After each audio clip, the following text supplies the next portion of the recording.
কি আশ্চর্য, ইনি আবার কে, তাই না? রাজা মহেন্দ্র প্রতাপ আজকে রাত্রে আমাদের গল্পের বিষয়বস্তু। কিন্তু এনার সম্পর্কে কি আমরা আগে কখনো শুনেছি? কিছু হয়তো শুনেছি, কিছু হয়তো জানিই না। তো এত বিশাল একটা দেশ, যে দেশে এত বীর গাথা রয়েছে, এত গল্প রয়েছে, যে বলতে গেলে হয়তো অনেক সময় লেগে যাবে। তো আজকে এই ভিডিওর মাধ্যমে আমরা এনার সম্পর্কে জানবো, খুব ছোট্ট করে জানবো। ভারতীয় স্বাধীনতা আন্দোলনে একদিকে যেমন গান্ধীজি, নেতাজি, বিভিন্ন লোকের নাম আমরা পড়ে এসছি, শুনে এসছি, বা আমরা জানি যে এরা ভারতবর্ষের জন্য কত কিছু করেছে। কিছু লস্ট হিরো আছে যাদের কথা হয়তো আমরা জানি না বা হয়তো কম শুনেছি। তো তারই মধ্যে একজন হচ্ছে রাজা মহেন্দ্র প্রতাপ। এনার সম্পর্কে আজকে আমরা এই ভিডিওটায় জানবো। ভারতীয় স্বাধীনতা আন্দোলনে এনার কি ভূমিকা ছিল, আদৌ ভূমিকা ছিল কিনা, বা কেন হঠাৎ করে আমরা এই গল্পটাকে বেছে নিলাম, সবই বিষয়বস্তু আজকে এখানে আলোচনা করব। সঙ্গে থেকো, ভিডিওটা পুরোটা দেখতে হবে। কিন্তু তার আগে যেটা বলার, যে আমাদের এখানে যে সমস্ত কোর্সগুলো চলছে, অর্থাৎ যেমন ধরো দুরন্ত এক্সপ্রেস 2.0, পিএসসি মিসলেনিয়াস মেন্স, এছাড়া সক্ষম ফাউন্ডেশন ব্যাচ, অ্যাচিভার্স ব্যাচ, অপরাজিত ব্যাচ, সংকল্প ব্যাচ, WBCS প্রিলিমস, এরকম বিভিন্ন ব্যাচ চলছে বিভিন্ন পরীক্ষাকে টার্গেট করে। তাই তোমাদের যদি মনে হয় যে অ্যাডমিশন নেবে, তাহলে খুব তাড়াতাড়ি কিন্তু অ্যাডমিশন নিয়ে নাও, বেশি দেরি কিন্তু করো না, কারণ পরীক্ষা কিন্তু নকিং। ওকে, এটা কিন্তু মাথায় রাখতে হবে। চলো তাহলে আজকে আর দেরি না করে আমরা শুরু করি আজকে রাত্রি 10টা 10-এর বার্নিং অ্যাফেয়ার্স, রাজা মহেন্দ্র প্রতাপকে নিয়ে আলোচনা। এখন হচ্ছে ইনি কে ছিলেন, রাজা মহেন্দ্র প্রতাপ ইনি কে ছিলেন, তাই না? তাহলে এনার সম্পর্কে প্রথমেই জানতে গেলে বলতে হয় যে মহেন্দ্র প্রতাপ ছিলেন হচ্ছে কি না, জন্মগ্রহণ করেন উত্তরপ্রদেশের হাথরাস। জায়গার নামটা খুব পপুলার না, হাথরাস? বর্তমান দিনে বিভিন্ন কারণের জন্য নিউজে এসছে। হ্যাঁ, 1886-তে 1886-এ উত্তরপ্রদেশের হাথরাসে বলতে পারো জন্মগ্রহণ করেন রাজা মহেন্দ্র প্রতাপ সিং। ইনি ছিলেন একদিকে ফ্রিডম ফাইটার, মানে বিপ্লবী, একদিকে রেভলিউশনারি, একদিকে লেখক, আবার একদিকে বলতে পারো কি না ইন্টারন্যাশনালিস্ট, আবার একদিকে সোশ্যাল রিফর্মারও বলা যেতে পারে এনাকে। তাহলে এত কিছু ছিলেন হচ্ছেন ইনি। ছোটবেলাটা যদি আমরা দেখি এনার, তাহলে প্রথম 20 বছর খুব ভালোই কেটেছে, প্রথম 20 বছর খুব ভালোই কেটেছে। হিসেব মতো যদি আমরা দেখি, এনার জন্মগ্রহণ হয় মহারাজা ঘনশ্যাম সিং বাহাদুরের ঘরে 1886-তে, এবং তার দিন ভালোই কাটছিল। ড্যান্সিং গার্লস অ্যান্ড ওয়াইন সাথে ছিল, অতএব দিন ভালোই কাটছিল। তো প্রথম 20 বছর জীবন খুব সুন্দরভাবে কাটে, যেমন রাজাদের জমিদারদের যেমন কাটে ঠিক সেরকম ভাবেই কেটেছিল। কিন্তু তারপরই ঘটলো কিনা অঘটন। কখন না 1906, যখন পুরোপুরি বলতে পারো সবকিছুই চেঞ্জ হয়ে গেল। যখন এই রাজা প্রতাপ সিং, মহেন্দ্র প্রতাপ সিং, যিনি কিনা বলতে পারো অ্যাটেন্ড করলেন ইন্ডিয়ান ন্যাশনাল কংগ্রেসের অধিবেশন, যেটা কলকাতায় হয়েছিল। তাহলে ভারতীয় জাতীয় কংগ্রেসের অধিবেশন 1906 যেটা কলকাতায় হয়েছিল, সেখানে তিনি এই অধিবেশনটা অ্যাটেন্ড করেন, এবং এনার জীবনের বলতে পারো পট পরিবর্তন হয় এখান থেকেই। হি কেম হোম অ্যান্ড ডিক্লেয়ার হি ওয়াজ স্বদেশী। বাড়ি ফিরে এসে ইনি নিজেকে স্বদেশী হিসেবে ডিক্লেয়ার করেন। ওকে, বাড়ি ফিরে এসে ইনি নিজেকে স্বদেশী হিসেবে ডিক্লেয়ার করেন। শুধু তাই নয়, এবং এখান থেকেই বলতে পারো শুরু হলো কি না ব্রিটিশদের এগেনস্টে তার যুদ্ধ, বা ব্রিটিশদের এগেনস্টে তার আন্দোলন। তো জীবনের শুরুটা যখন এরকম চলছে, পরবর্তী সময় যদি আমরা দেখি যে ফ্রিডম মুভমেন্টে এনার যে কন্ট্রিবিউশন, ভারতীয় স্বাধীনতা আন্দোলনে এনার কি কন্ট্রিবিউশন, তাহলে এনার কন্ট্রিবিউশন বলতে কি না, যদি আমরা দেখি, ইনি বিশ্বাস করতেন যে শুধুমাত্র দেশের মধ্যে থেকে ব্রিটিশদের বিরুদ্ধে লড়াই করে স্বাধীনতা আনা সম্ভব নয়। স্বাধীনতা আনতে গেলে বাইরে যেতে হবে, বিদেশের সাহায্য নিয়ে ব্রিটিশদের দেশ ছাড়া করতে হবে, এবং তিনি সেই মতো করে বলতে পারো কিনা ভারত ছাড়লেন। প্রথম দিকে ইনি বলতে পারো ডিপলি ইনভলভ ছিলেন ভারতীয় স্বাধীনতা আন্দোলনে। 1915 যখন প্রথম বিশ্বযুদ্ধ চলছে, তখন আফগানিস্তানের কাবুলে ইনি হচ্ছেন প্রথম প্রভিশনাল গভর্নমেন্ট তৈরি করেন।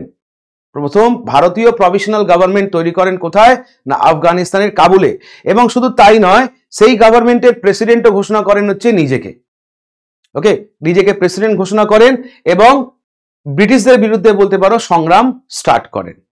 ইনি একদিকে জার্মানি, জাপান, রাশিয়া বিভিন্ন দেশের কাছ থেকে কিনা সাহায্য পান ব্রিটিশ কলোনিয়াল রুলকে উচ্ছেদ করার জন্য।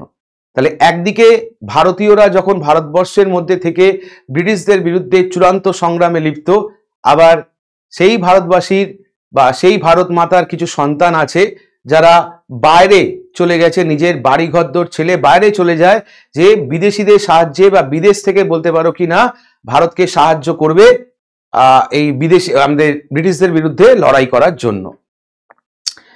ইনি কথায় বলে 1919 সালে যখন রাশিয়াতে বলশেভিক রেভলিউশন হয় ঠিক তার 2 বছর আগে ইনি লেনিনের সঙ্গেও দেখা করেছিলেন, এই মহারাজা মহেন্দ্র সিং, যে কিনা লেনিনের সঙ্গেও দেখা করেছিলেন। এছাড়া 1940 সালে দ্বিতীয় বিশ্বযুদ্ধের সময় বলতে পারো ইনি জাপানে ভারতীয় এক্সিকিউটিভ বোর্ড তৈরি করেছিলেন। তাহলে ইনি সবই যা করছেন আমরা দেখতে পাচ্ছি সব বিদেশে করছে। তো এনাকে এবার কি দেওয়া হচ্ছে না পুরস্কার, বা এনাকে রেকগনাইজ করা হচ্ছে, এনার কাজকর্মের জন্য এনাকে পুরস্কার দেওয়া হচ্ছে। কি পুরস্কার? নোবেল শান্তি পুরস্কারে বলতে পারো এনাকে প্রথম কিনা রেকগনাইজ করা হয়, মানে নমিনেশন করা হয়, পায় না, নমিনেশন পায়। কত সালে? না 1932-এ। পিস শান্তির ক্ষেত্রে বলতে পারো তাকে নমিনেশন করা হয়েছিল। ব্রিটিশদের বিরুদ্ধে যে প্রতিবাদ বা আন্দোলন ইনি শুরু করেছিলেন তার জন্য বলতে পারো তাকে এই নমিনেশন দেওয়া হয়। এই নমিনেশনকে বলতে পারো এই নমিনেশন এই রাজাকে কি হিসেবে উল্লেখ করে না হিন্দু প্যাট্রিয়ট হিসেবে উল্লেখ করে, editor of the world federation এবং আনঅফিসিয়াল এনভয় অফ আফগানিস্তান হিসেবে উল্লেখ করা হয় তাকে। তাহলে আফগানিস্তানে বলতে পারো আনঅফিসিয়াল দূত, এবং শুধু তাই নয় তার সঙ্গে সঙ্গে তাকে এডিটর অফ দ্য ওয়ার্ল্ড ফেডারেশনেরও সম্মানে সম্মানিত করা হয়। 1929 সালে বার্লিনে ইনি অর্থাৎ মহেন্দ্র প্রতাপ লঞ্চ করলেন ওয়ার্ল্ড ফেডারেশন। এই জায়গাটা খুব ভালো করে খেয়াল রাখবে। 1929 সালে ইনি বার্লিন মানে জার্মানিতে প্রতিষ্ঠা করলেন ওয়ার্ল্ড ফেডারেশন। তো এই যে কনসেপ্টটা, এই যে আইডিয়াটা, এখান থেকেই বলা হয় ইউনাইটেড নেশন বর্তমানে যেটা আমরা দেখতে পাচ্ছি, বা এই যে ইউনাইটেড নেশন গঠন করা হলো, সেই ইউনাইটেড নেশন মানে কি অনেক দেশ নিয়ে বলতে পারো একটা সংগঠন। তো এই আইডিয়াটা কার ছিল বা এই আইডিয়াটা কোথা থেকে নেওয়া হয় না এনার কাছ থেকে নেওয়া হয়। 1929 সালে মহেন্দ্র প্রতাপ যিনি কিনা ওয়ার্ল্ড ফেডারেশন লঞ্চ করেছিলেন বার্লিনে, which later influenced the creation of United Nation। তাহলে ইউনাইটেড নেশন গঠনে বলতে পারো ইনফ্লুয়েন্স করে তার এই আইডিয়াটা। তার মানে বুঝতে পারছো কোন লেভেলের লোক ছিলেন ইনি, তাই না? এছাড়া পলিটিক্যাল ক্যারিয়ার যদি আমরা দেখি তাহলে স্বাধীনতার পরবর্তী সময় ইনি মথুরা থেকে, ওকে, আমাদের উত্তরপ্রদেশের মথুরা থেকে 1957 সালে মেম্বার অফ পার্লামেন্ট হন। শুধু তাই নয়, ইনি পঞ্চায়েতি রাজের যে আইডিয়াটা, এই আইডিয়াটাও প্রমোট করেছিলেন। তাহলে আজকে আমরা যে পঞ্চায়েত সিস্টেম দেখি বা এই যে বলবন্ত রায় মেহতা 3 টায়ার পঞ্চায়েত সিস্টেম আমরা দেখি, তাহলে এর পিছনে বলতে পারো আইডিয়াটা কার ছিল বলে মনে করা হয়, সেটা হচ্ছে এই রাজার আইডিয়াটা ছিল, যিনি কিনা মেম্বার অফ পার্লামেন্ট ছিলেন 1957-এ মথুরা থেকে। তিনি যে সে লোককে হারিয়ে মেম্বার অফ পার্লামেন্ট হননি, ভালো করে তাকিয়ে দেখো, অটল বিহারী বাজপেয়ীকে বলতে পারো কিনা লোকসভায় ইনি হারিয়েছিলেন মথুরা থেকে 1957-এ, এবং তার পলিটিক্যাল কেরিয়ার সেখান থেকেই বলতে পারো শুরু। এডুকেশনে তার কি কন্ট্রিবিউশন আছে যদি বলি, আমরা তো প্রথম দিকে অনেক লম্বা চওড়া ডেজিগনেশন দিয়েছিলাম এনার বা দেখেছিলাম। তাহলে ভারতের শিক্ষা ক্ষেত্রে এনার কি কন্ট্রিবিউশন আছে? তাহলে শিক্ষা ক্ষেত্রে কন্ট্রিবিউশন মানে হচ্ছে 1909 সালে ইনি প্রতিষ্ঠা করেন প্রেম মহাবিদ্যালয়, যেটা কিনা একটা টেকনিক্যাল ইনস্টিটিউট। কোথায় প্রতিষ্ঠা করেন না উত্তরপ্রদেশের বৃন্দাবনের প্রতিষ্ঠা করেন। আর সেটাই কিনা মনে রাখবে কিনা ভারতবর্ষের প্রথম পলিটেকনিক হিসেবে প্রমোট করা হয়। Okay, India's first polytechnic to promote indigenous technical education, মানে ইন্ডিজিনিয়াস মানে ভারতীয় প্রযুক্তি, টেকনিক্যাল এডুকেশনের প্রথম বিদ্যাপীঠ বলা হয় কোনটাকে না এই প্রেম মহাবিদ্যালয়, যেটা প্রতিষ্ঠা হয় 1909-এ। প্রতিষ্ঠাতা হচ্ছে এই রাজা, যিনি কিনা 1909-এ এটা প্রতিষ্ঠা করেন উত্তরপ্রদেশের বৃন্দাবনে। এটাকেই ভারতের প্রথম পলিটেকনিক হিসেবে কাউন্ট হয়। তাহলে এডুকেশন বা শিক্ষা ক্ষেত্রে এনার কি কন্ট্রিবিউশন আমরা দেখতে পেলাম। এরপর যদি আমরা দেখি কি না ট্রিবিউট, তাহলে এনাকে কেন আমরা বলতে পারো ট্রিবিউট দিচ্ছি বা কেন হঠাৎ করে তার এই গল্পটা বলছি। এই গল্পটা বলার পিছনে কি না সম্প্রতি তার জন্ম বার্ষিকী গেল, 38তম বলতে পারো জন্মবার্ষিকী উদযাপন করলেন কে না আমাদের ভাইস প্রেসিডেন্ট জগদীপ ধনখড়, এবং তাকে বলতে পারো কি না সম্মানিত করলেন একজন ভিশনারি ন্যাশনালিস্ট হিসেবে। তাহলে এই ছিলেন হচ্ছে আমাদের মহারাজা কি না রাজেন্দ্র প্রতাপ, যাকে আমরা বলে থাকি ভারতীয় ইতিহাসের একজন লস্ট হিরো। দেশের মধ্যে না থেকেও দেশের বাইরে গিয়ে দেশকে স্বাধীন করার যে চিন্তা ভাবনা, যেটা আমরা সুভাষচন্দ্র বসুর মধ্যে দেখেছিলাম, তার অনেকটাই বলতে পারো ছাপ আমরা এনার মধ্যেও দেখতে পাই। তাই এই সমস্ত বীর যোদ্ধাদের WBPSC ওয়ালার তরফ থেকে সালাম। ভিডিওটা কেমন লাগলো অবশ্যই কমেন্ট করে জানাবে। এরকম আরো নতুন নতুন ভিডিও নিয়ে আমরা হাজির হব রাত্রি 10টা 10-এর এই সেশনে। Thank you.